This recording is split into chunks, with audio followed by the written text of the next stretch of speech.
All right, welcome back to Walk Drop.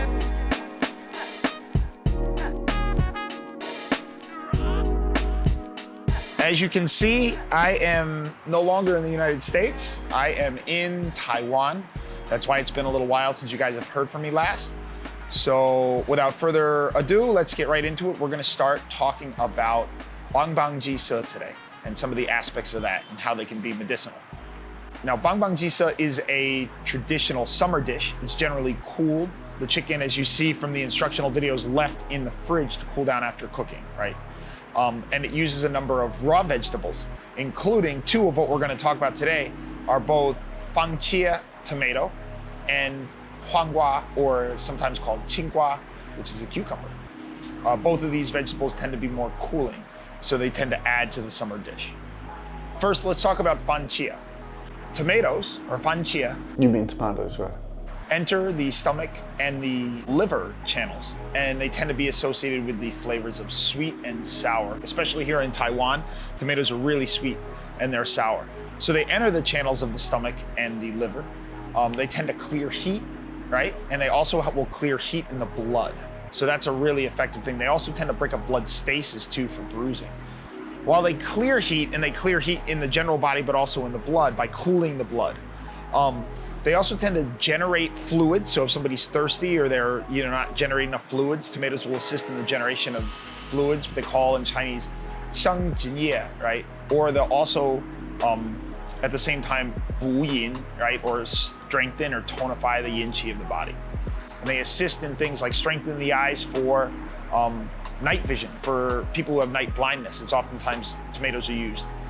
In Western medicine, they have that whole idea of what lycopene being in the tomato, which also assists. And that would be an aspect of the yin tonifying nature of tomatoes, right? Because they have both of these properties, they could be used to clear heat in the body, break up blood stasis often associated with heat. Because they enter the channels of the liver and the stomach, particularly the liver, they tend to clear liver heat, right? And they can clear blood stasis due to liver heat.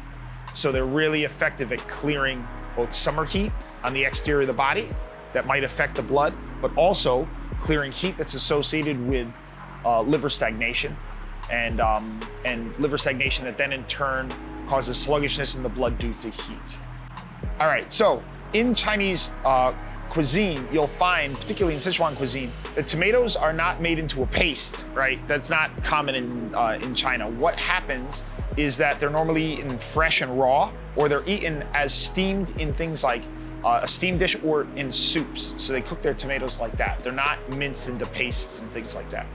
When tomatoes are cooked, oftentimes with things like spinach and dandelion greens, you can see them in things like soups here in Asia, Taiwan, Japan, and China. You'll find that they oftentimes help to descend liver yang rising, so things like high blood pressure caused by stress that causes liver qi to rise. Tomatoes can assist in descending that liver yang and thereby helping to regulate blood pressure. Also, tomatoes are oftentimes cooked with lotus root nodules, right? And this actually helps to clear heat in the body that's in generally the stomach channel, presenting in bleeding gums and bleeding around the teeth, which oftentimes occurs due to stomach heat. All right, so another aspect of the dish that we're gonna talk about now is the huanggua, or the qinggua. In English, we call it the cucumber. So cucumbers in Chinese medicine are considered sweet and mildly bland, right? Sweet and bland. They tend to be very cooling. They enter the channels of the stomach and the bladder. They tend to do things like, because they're cooling, clear heat, but they also have the effect, as many melons do, of also clearing edema in the body. So clearing swelling, clearing water in the body, and helping to urinate that out. It also helps to stop thirst for people who are very thirsty and generate fluids. You'll find a lot of times with cucumber, what'll happen is people who have incontinence, urinary incontinence, also though with the inability to fully void to get this water out. Cucumbers are used and added to the diet to assist in that. They're very effective. So again, this being a chilled dish for the summer, they'll help to clear the heat from summer heat through the bladder, down through the bladder and down and out of the body. Because they're moving a lot of this fluid down and out of the bladder, it tends to detoxify the kidney and the bladder at the same time, almost with a chelating effect. I won't call it exactly chelating, but that type of effect where it pulls say it can pull infection out of the bladder and pull inflammation out of the bladder and the kidneys. So this is where cucumber works very well, particularly in its raw state. Most of the time in Chinese cuisine, cucumber is eaten raw, or it is cooked in thin slices in soups, which we'll see in an upcoming recipe that Simon will do.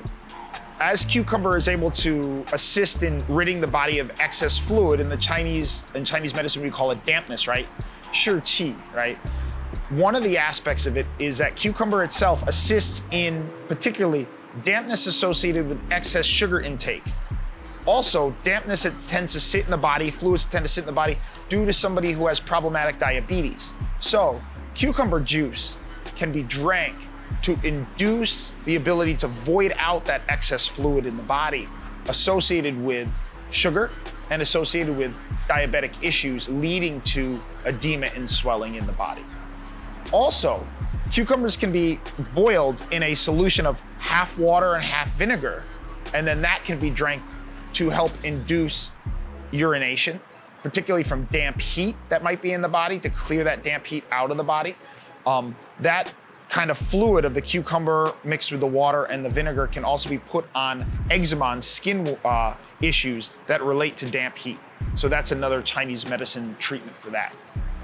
As cucumbers are basically in the melon family, cucumbers also, they grow on a vine, right? And vines in Chinese medicine associated with melons, particularly cucumbers, associate with effects of wind in the sinew level, right? This would be associated in Western biology with the neurological conditions. So cucumber vines are sometimes picked and dried in Chinese medicine and then made into a tea to treat neurological conditions associated in Chinese medicine with wind-like issues.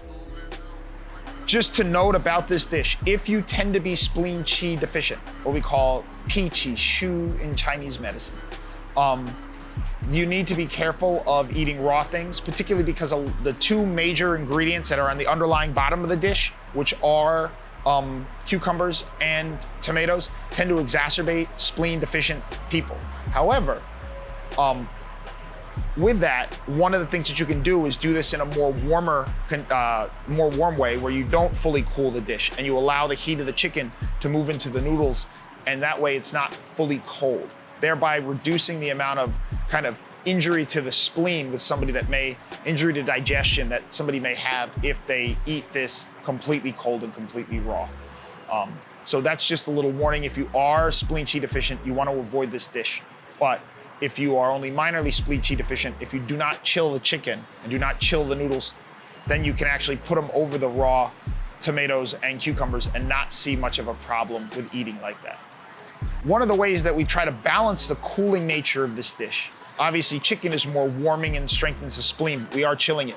One of the aspects is that we use ginger, right? So the ginger helps to warm and try to balance some of the cooling nature of this dish. Although again, if you are spleen qi deficient, you just want to eat this dish with caution because you don't want it to exacerbate your spleen qi issues. All right, everyone, thank you for joining me today on another edition of Wok Drop.